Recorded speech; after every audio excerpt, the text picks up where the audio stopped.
Esses programas de regularização fundiária, enfim, e de propriedade, quer dizer, devem ser encarados não como um gasto, mas um investimento, porque são catalisadores para a economia. Ah, claro, por supuesto. Por supuesto, es una inversión, a condición que le den 26 cuchillas. Si le dan una nomás, es una pequeña inversión. Y además, no vale, necesitan 26 cuchillas y tiene que usted poder hacer con la propiedad. Lo que es mejor es decir, hay una persona en una favela que está justo al entrar a una favela. Y esa persona no tiene un negocio, sencillamente es una residencia, pero hay una persona que está atrás que quiere sí utilizar su propiedad como negocio y para eso necesita estar a la entrada para que se lo vea en vitrina. Tienen que poder entre ellos intercambiar hasta que cada cual logre su cometido. Si el intercambio toma, como en el Perú, 1400 días, no va a haber ese intercambio. En otras palabras, no pueden hacer propiedad para los pobres. A los pobres hay que titularlo como si fueran ricos y usted va a ver que solito ellos se van a arreglar y van a entrar al derecho. Si la idea es que solamente la propiedad es la preservación de la tierra, van a acabar sin capital y con un montón de tierra que se la va a volver a pelear dentro de una generación. Como isso se deu no Peru e quanto isso foi importante para a economia peruana manter as taxas de crescimento, mesmo em momentos de uma crise institucional, de uma crise política, chegaram a fechar o Congresso. Una gran parte de la experiencia que hemos tenido no ha sido solamente peruana, sino como nuestros programas han sido traducidos al lenguaje mundial a través de Doing Business, el programa del Banco Mundial, esos han tenido efectos en muchos lugares, inclusive los Estados Unidos, por ejemplo, anteriormente la ciudad de Baltimore en Maryland, en los Estados Unidos, una ciudad de bajo crecimiento, alta criminalidad, y se aplicaron nuestras fórmulas ahí también y se ha vuelto en una parte próspera. En otras palabras, lo que yo le voy a decir tiene una base no solamente peruana, donde a veces se ha perdido la noción de la importancia de eso, sino es una cosa que tiene mucho que ver con también el auge de China, donde hemos tenido influencia, Islandia, donde a la medida que, según el gobierno islandés mismo, que el mar calentaba, ¿no es cierto?, la capa de hielo retrocedió y ahí se pudo rápidamente colonizar con propiedad, siguiendo nuestro ejemplo, y el mar que se calentó dio lugar a otros tipos de peces y Islandia fue el primer lugar a titularizar el agua en base a nuestras fórmulas. Entonces, Mas en América Latina hay otros casos, solamente en Perú. Sí, unos buenos, unos malos. Por ejemplo, Venezuela, uno de los más grandes aplicadores de nuestras ideas o de nuestros programas fue Hugo Chávez. Pero lo que hizo es darles títulos a la gente de las favelas, digamos, que en Venezuela, como en parte de América Latina, es una parte muy importante de la población, probablemente la más importante, pero no dejó que el título sea comercializable. Entonces, el título no basta, sino ¿qué se le pone al título? Que es un poquito como el pasaporte. Si yo tengo un pasaporte peruano, eso quiere decir que el gobierno peruano me deja viajar, pero yo no llego a los Estados Unidos y Europa sin una visa.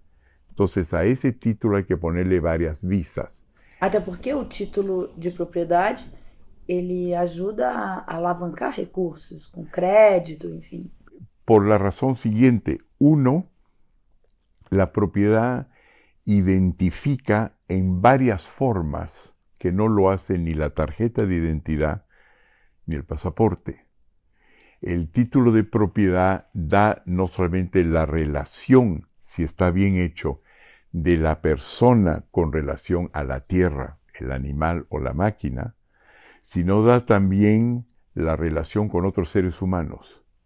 Y es una revelación mucho más amplia y permite apostar, permite poner la capacidad de deuda adentro. y permite sobre todo la creación de dinero. La gente siempre cree que el dinero proviene de una máquina que tiene el Estado.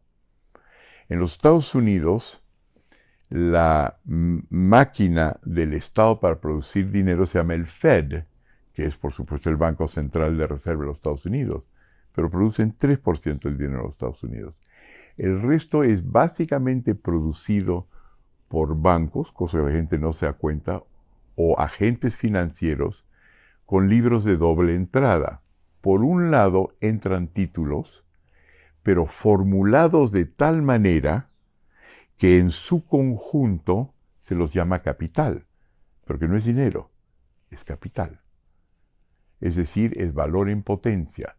Frente a eso, el banco tiene el derecho a marcarlo como una entrada, que es un crédito, a cambio de la cual por el otro lado saca dinero.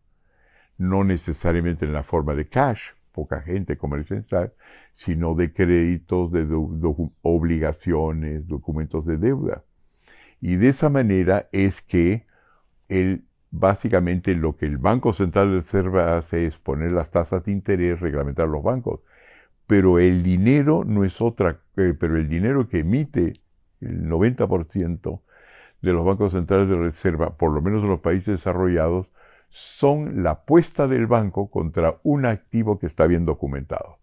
Si el activo no está documentado, sino sencillamente dice el señor de Soto es dueño de esta parcela y quien verdaderamente la protege es un perro que ladra adelante, entonces no consigue crédito.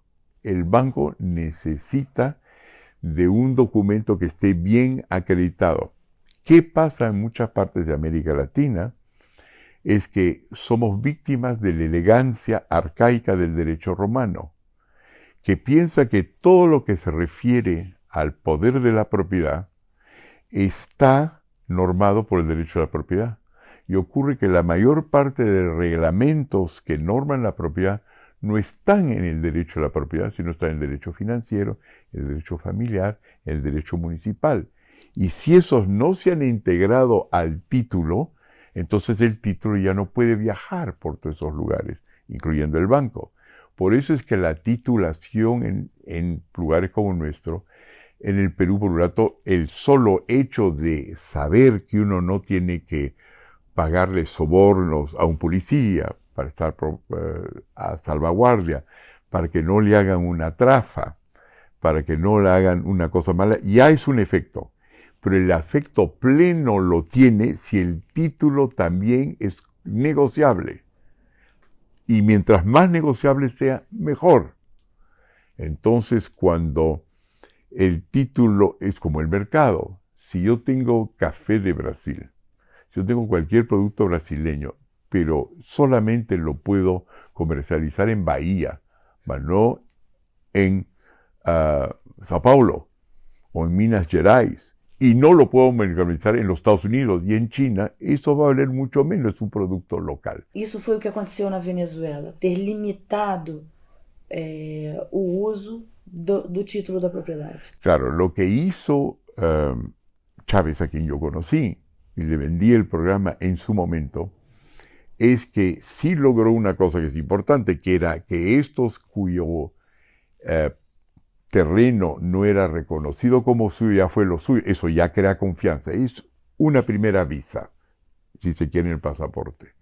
Pero después, para que tenga verdaderamente la posibilidad de recoger todo su valor, tiene que ser un título que permite que los papás digan, esta tierra, cuando tu mamá y yo nos casamos, era buena para dos. Cuando hemos tenido 3 hijos, magnífico. Pero ahora que se han casado, tengo que ponerle más pisos y partir los cuartos en 3, en 4, en 5, en 6. Y entonces, lo lógico es que uno de los hijos diga, yo me quedo con la casa y compenso a los otros y busca otra casa o busca otro terreno. No, hacinamiento de nuevo. En otras palabras, la primera etapa de la propiedad, que consiste en yo tener seguridad que no me lo quitan, da un valor. Pero todos los otros valores que permite la casa cuando se vuelve en capital, es decir, que su valor se separa de la cosa física, se vuelve metafísica, y es un valor que como el dinero, como una tarjeta Visa puede viajar, eso no lo pudo lograr Chávez. Es un poquito como tener esas cuchillas de Suiza. Si uno solamente le da la protección del lote, que es lo que tienen la tendencia a hacer los que quieren preservar la propiedad de los pobres, y no se les pone las 26 otras navajas que permiten hacer 26 otros trabajos, entonces le están dando menos. Yo no sé. Hay otra cosa que no sé si tienen claro, qué es las visas. La última vez que estuve en Brasil... ¿Cuándo fue? Bueno, recientemente, pero digamos en manera oficiosa, y estuve con una autoridad política que no voy a nombrar porque no quiero quedar mal. Me dijo, hemos leído su libro, nos gusta mucho lo que ustedes están haciendo. Gracias a Dios, en Brasil no tenemos los mismos problemas que ustedes tienen en el Perú de alta informalidad, es decir, falta de titulación. Entonces dije, me parece muy bien. Vamos a pasearnos por la área de Río, y fuimos a ver Río. Entonces, estando en Río, comenzamos a ver cosas que fácilmente se reconocen que no son formales. Yo dije, eso es una favela. Dijo, no, eso no es una favela. Eso es una cooperativa. Interesante. Seguimos avanzando. Dijeron, ¿y eso es una favela? No, es territorio dominado por narcotraficantes. Y después fuimos a otra y dije, bueno, ¿esto será por fin una favela? No, es una hacienda subdividida ilegalmente. Y en ese momento me dije, tiene los mismos problemas que nosotros, que su informalidad viaja por nociones de malas categorías. Todos son informales. Todos necesitan tener un título homogéneo y no ser 5. Imagínense si yo voy a la bolsa en Nueva York y digo, tenemos este increíble lugar donde hay gente pobre al borde de la playa, podemos crear una industria turística y todos los pobres pueden ser accionistas, pero que son, bueno, una parte es narcotraficante, una parte es fazenda, otra parte no logra en ningún lugar. Cosa cuando usted me hace la pregunta que ¿es bueno reanimar el programa? La respuesta sería, si yo fuera brasileño, yo diría, ¿qué es lo que me va a dar? ¿Una cuchilla suiza con una navaja o con 26? La diferencia es 25.